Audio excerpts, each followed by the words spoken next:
Hoje nós vamos falar a respeito de biohacking, biohackeamento. Ou seja, todo mundo conhece a figura do hacker, né?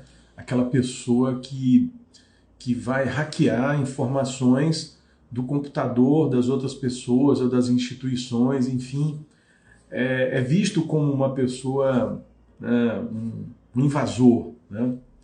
Mas existe um conceito hoje que está em voga na Europa e nos Estados Unidos a respeito de auto-hackeamento, de biohackeamento, que é um procedimento em que você passa a ter informações a respeito da sua fisiologia e passa a usar essas informações para acertar sua dieta, acertar seu sono, acertar sua hidratação, como você está respirando, se a atividade física que você está fazendo está sendo benéfica, na intensidade que você está fazendo, na frequência que você está fazendo. O biohacking é uma forma tecnológica de nós nos autoconhecermos. O biohacking ele pode ser feito de várias formas, né? Nós podemos utilizar informações como, por exemplo, pulso, pressão arterial, pressão de pulso. Nós podemos utilizar frequência respiratória, nós podemos utilizar relógios inteligentes, que eu acho que é a maneira mais fácil, mais da hora da gente fazer o biohackeamento. Existem formas mais sofisticadas de fazer biohackeamento. Existem formas que são assim, digamos assim, padrão ouro de você se auto-hackear. E antes de eu falar do biohackeamento na sua forma mais simples, eu vou falar a respeito do biohackeamento de uma maneira mais assim, sofisticada, tá? Mas que eu espero que vocês consigam entender isso daí de uma maneira bem simples. Uma das formas de a gente fazer biohackeamento é nós termos conhecimento a respeito de uma coisa chamada variabilidade do ritmo cardíaco, que também é conhecida popularmente como matemática do coração. Da mesma forma que o nosso cérebro produz ondas eletromagnéticas que são capturadas pelo eletrocefalograma, o nosso coração produz ondas eletromagnéticas que são capturadas pelo eletrocardiograma. Só que no eletrocardiograma, a gente pode olhar o eletro assim, dentro de uma perspectiva exclusivamente médica para saber se a pessoa está doente ou não, se ela tem uma arritmia cardíaca, se ela tem um problema de isquemia, ou podemos utilizar o eletrocardiograma de uma outra maneira, através de outros métodos, em que você consegue ver uma coisa que é chamada de variabilidade do ritmo cardíaco. O que vem ser essa variabilidade e por que ela é tão importante? O nosso coração, ele bate, agora nesse momento o meu coração está batendo 82 batimentos por minuto. Obviamente que toda vez que eu estou numa live, eu fico um pouco estressado, a minha frequência cardíaca, que é na média 76, ela sobe um pouquinho, é natural. Isso quer dizer que em um minuto meu coração está tendo 82 batimentos. Mas isso não quer dizer que o tempo entre cada batida seja exatamente igual. Ou seja, pode haver um intervalo de tempo entre o batimento de 882 milissegundos, 920 milissegundos, 750 milissegundos. Ou seja, quando esse intervalo de tempo entre cada batimento cardíaco ele varia, isso é chamado de variabilidade do ritmo cardíaco. E quanto mais variação houver nesses batimentos, entre esses batimentos cardíacos, de tempo, mais saudável está a pessoa, menos estressada ela está.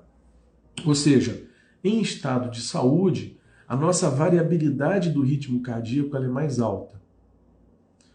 Em estado de estresse ou de adoecimento, a nossa variabilidade diminui. Então, cientistas do mundo todo dedicados a essa questão, fisiologistas, psicólogos, cardiologistas, neurologistas, descobriram que quanto mais varia esse tempo de batimento cardíaco do nosso coração, mais saudável nós estamos. E que existe um momento para você fazer essa medição. Esse momento, o melhor momento para medir isso, é você fazer isso pela manhã. Nos 5 minutos de manhã, após acordar, você fez a higiene e tal, você vai lá e faz a medição. Quanto maior for essa variabilidade, esse número, mais saudável você está. Então, o que acontece? Os relógios, isso pode ser feito com tiras da Polar, existem programas super assim, sofisticados para fazer essa leitura, mas hoje os relógios inteligentes, seja da Garmin, seja da Polar, seja da Apple, esses relógios, eles fazem isso sem você precisar ter grande conhecimento da sua variabilidade. Por que isso é tão importante? Porque se você tivesse conhecimento a respeito da sua fisiologia, você pode tomar decisões mais acertadas a respeito da sua alimentação. Então, no meu caso, por exemplo, se eu fizer uma alimentação mais tarde do que o usual, a minha variabilidade de manhã vai cair. Porém, se eu fizer uma dieta hiperproteica, sem carboidrato, à noite, também a minha variabilidade cai. Então, assim, eu preciso usar um carboidrato, mas eu também não posso usar muito, porque se eu usar muito, no dia seguinte, se eu abusar do carboidrato, a minha glicose tende a ficar um pouco alta. Eu tenho antecedente familiar de diabetes, eu tenho antecedente de avós diabéticos, pais diabéticos. Eu já estou com 60 anos e tenho já uma predisposição até a ter diabetes, então eu tenho que me cuidar disso daí, tá? Então, se eu restringir muito o carboidrato, isso tem um impacto negativo no meu sono no dia seguinte. Eu posso medir isso pela variabilidade, tá? Se eu, digamos, restringir, se eu, por exemplo, aumentar a alimentação além do que eu costumo fazer à noite, isso também vai ter um impacto negativo. Se eu fizer uma atividade física à noite, também a minha variabilidade cai. Então, baseado nisso, eu descobri o quê? Baseado na variabilidade, que eu tenho que fazer refeições com uma pequena porção de carboidrato, numa quantidade de proteína também pequena, tá? Antes das 20 horas, e com isso eu vou ter na manhã seguinte a melhor variabilidade possível. E que eu não devo fazer atividade física à noite, porque vai ter impacto no meu sono, vai ter impacto na minha variabilidade. Ok? Então, a variabilidade do ritmo cardíaco, que pode ser medida no relógio Polar, no Garmin, pode ser medida no Apple, no iPhone, pode ser medido também nos Xing Ling Ling também. Assim, eu não posso garantir a acurácia deles, mas pode ser também medida, né? É uma forma da gente fazer biorraqueamento para saber se tudo que a gente fez no dia anterior a gente acertou, né?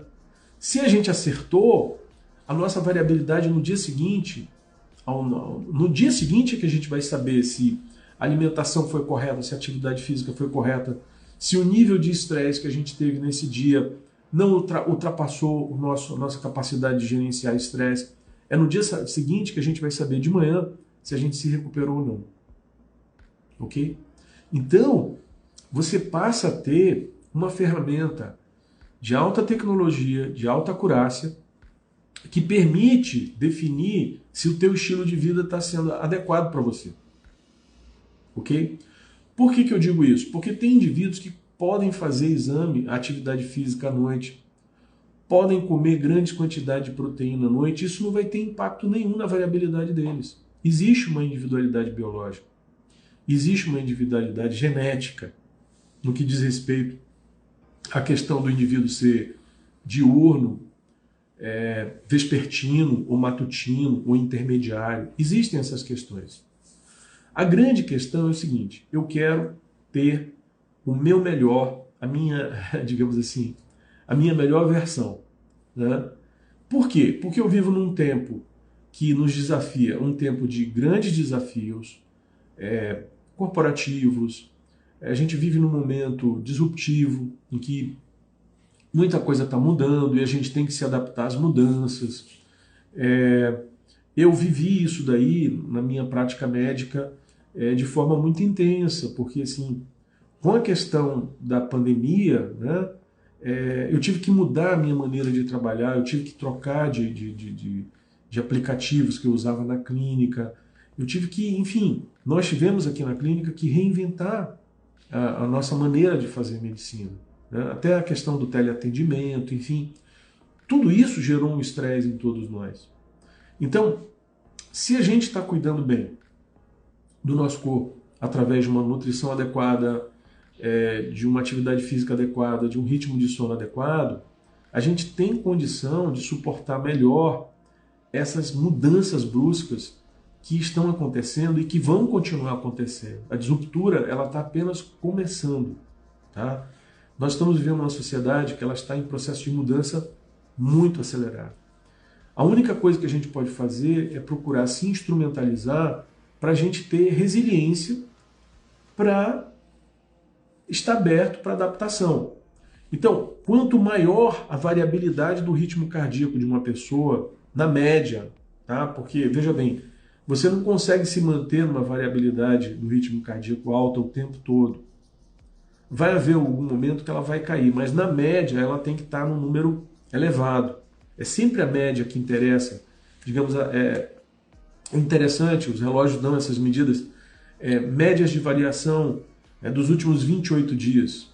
Tá? Servem como padrão de expectativa do que deve ser sua variabilidade do ritmo cardíaco.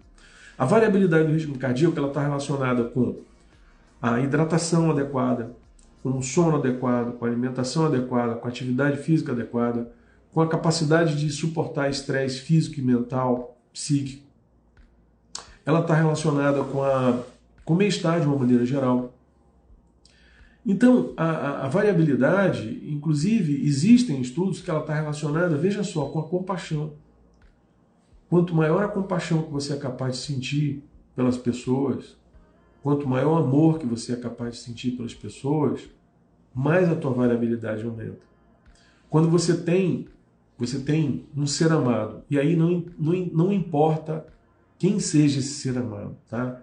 Se é um cachorro, uma pessoa, não importa, tá? Uma criança.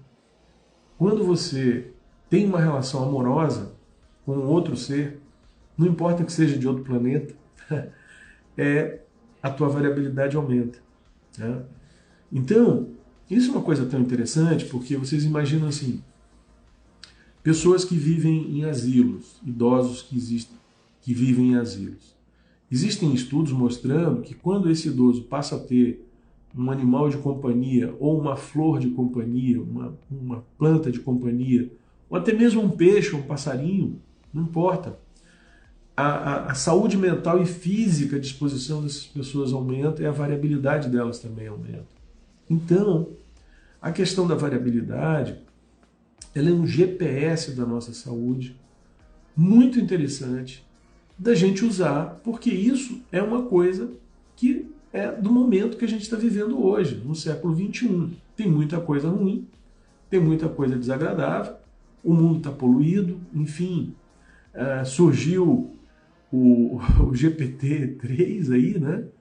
Enfim, que é uma má notícia para muitas profissões, né? Enfim, mas que se a gente tiver com a variabilidade alta, a nossa capacidade de adaptação, ela também será alta e nós poderemos utilizar essas adversidades para alavancar a nossa criatividade, alavancar a nossa tomada de decisão de fazer as coisas de uma maneira diferente.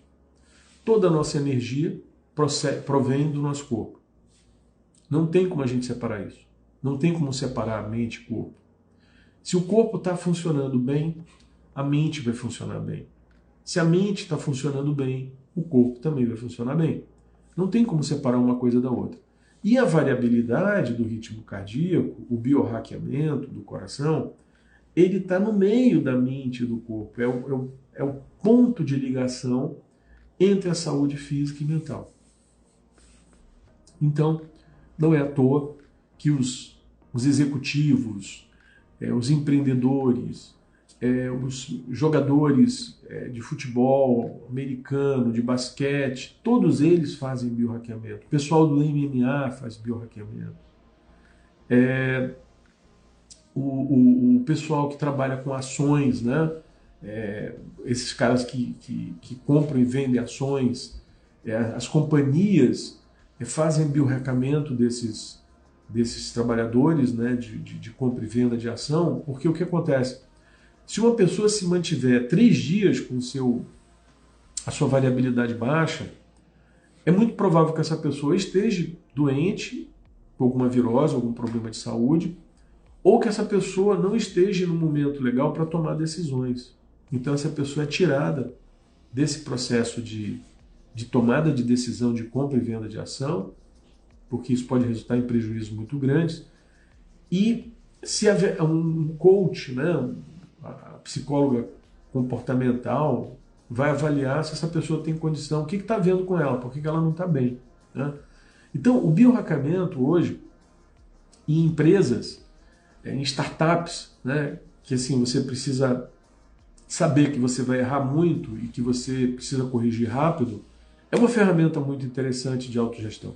É extremamente interessante a gente usar essa informação se a gente está numa atividade muito intensa, né? Se a gente está num momento da vida em que a gente precisa ter o nosso melhor, se você está fazendo um mestrado, se você está fazendo um doutorado, se você está iniciando uma atividade nova na tua vida, acadêmica ou profissional, se você está num processo de mudança, você está, digamos assim, você está renovando o seu negócio, a sua atividade profissional, você está, digamos, enfim, você está num processo de mudança, né?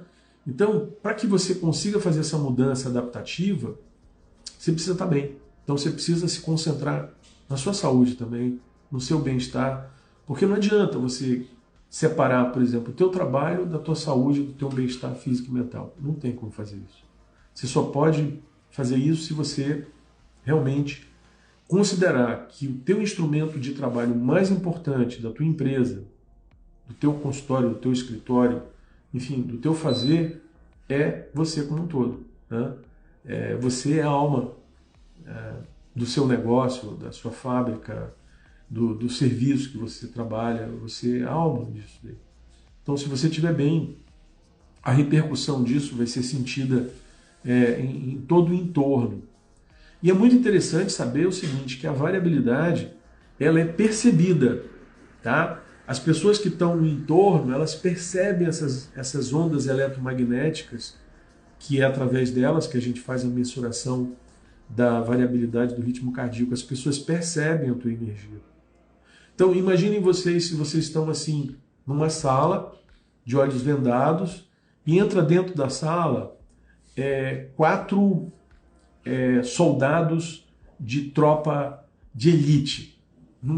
Ninguém precisa te dizer que entrou uma energia que você vai perceber que é intensa. Tá? Da mesma forma, se entrarem 4 irmãs de caridade, ou monges budistas, você vai perceber que isso é diferente. Tá? Porque existe esse eletromagnetismo que todo mundo, eu não gostei da energia dessa pessoa. Nossa, me agradou muito a energia dessa pessoa e tal. Essa simpatia, ela em parte, grande parte dela surge dessa questão eletromagnética, né, do coração que a gente sente até 2,5 metros de distância, segundo os estudos de uma empresa, de uma startup americana, que hoje não é mais uma startup, é uma grande empresa, que é a empresa que estuda essa questão da matemática do coração, lá na Califórnia. Né? Então, hoje eu quis falar para vocês a respeito desse biohackeamento, porque isso é uma coisa que assim, eu já venho estudando isso há mais ou menos uns 10 anos, e chegou um ponto em que isso é uma coisa que está aí. Tá? Hoje qualquer pessoa pode usar essa questão do biohackeamento, não precisa ser ninguém especial para fazer isso. Tá? Não precisa ir muito longe para fazer, isso está na mão, isso está disponível hoje. Qualquer pessoa hoje, com o mínimo investimento, pode comprar um reloginho. Né? Não precisa ser da Apple, não precisa ser da Garmin, que são caros. Da Polar é mais baratinho, tem um da Polar, que é o que eu uso, que é o Ignite, que é mais baratinho. E assim, ele é muito legal porque informa tudo para você. O número de passos que você dá no dia, se seu sono foi legal, se a sua variabilidade nos últimos 28 dias você está conseguindo mantê-la dentro da média, se a quantidade de atividade física que você fez no dia foi ok, atingiu a meta, se você extrapolou a meta, né? Enfim, você consegue ter uma percepção interessante, por exemplo, quando um alimento é inflamatório para você, quando você, ao digerir um alimento, esse alimento, ele, digamos assim, inflama teu corpo, tem uma coisa que acontece que é a seguinte: meia hora depois que você come um alimento inflamatório, isso é um teste muito interessante, é chamado o teste do pulso. Você observa que a tua frequência cardíaca vai subir 10 batimentos acima da medição que você faz antes de ingerir o alimento. Então, um reloginho desse, chamado relógio esperto, né, smartwatch, ele pode te ajudar muito a você se conectar com você mesmo e você ver o que está te fazendo bem, o que está te fazendo mal, o que aumenta a tua potência, né? Porque existe um conceito na variabilidade do ritmo cardíaco de potência total do coração. O que aumenta a tua potência, né? Então, meditação aumenta a potência do coração. Olha que coisa interessante. Atividade física também, a musculação, a corrida intervalada, né? Enfim, os tiros, né, que a pessoa faz em natação e corrida, tudo isso aumenta a variabilidade cardíaca. O que diminui a variabilidade cardíaca? Tristeza, ansiedade, desconexão, falta de sono, ou sono com baixa qualidade, má alimentação, falta de atividade física, tá? Ou seja, tudo aquilo que é ruim vai diminuir a nossa variabilidade. E tudo aquilo que é bom vai aumentar a nossa variabilidade. Então, se nós fizermos um biohackeamento, biohacking, né, de nós mesmos, a gente pode, né, ter parâmetros para cuidar melhor da sua saúde, né? Cuidar melhor de nós mesmos. Então eu acho uma coisa muito interessante isso daí. É uma coisa que hoje está sendo usada na Europa, todos os jovens trabalhadores do conhecimento, jovens empresários, atletas, nos Estados Unidos estão fazendo, hoje no Brasil tem muita gente fazendo isso. É uma coisa que existem cursos que podem, quem tiver interesse em aprofundar isso aí, isso pode ser utilizado na gestão de pessoas, isso pode ser utilizado na gestão de pessoas em negócios, gestão de pessoas em atividades físicas, né? Equipes de elite usam essa variabilidade para acompanhar melhor o desempenho de atletas. Então, o biohackeamento é uma coisa que veio para chegar, para ficar, está aí, já tem muita gente usando. Tem gente que não usa porque ainda não entrou no conceito, mas muitos pacientes meus aqui têm os relógios e não usam porque desconheciam essa função. Usam o relógio mais como grife do que propriamente a inteligência que os relógios têm, né? E é isso, tá? Hoje a nossa conversa foi sobre biohacking, tá? Tudo de bom para vocês, tá? Obrigado.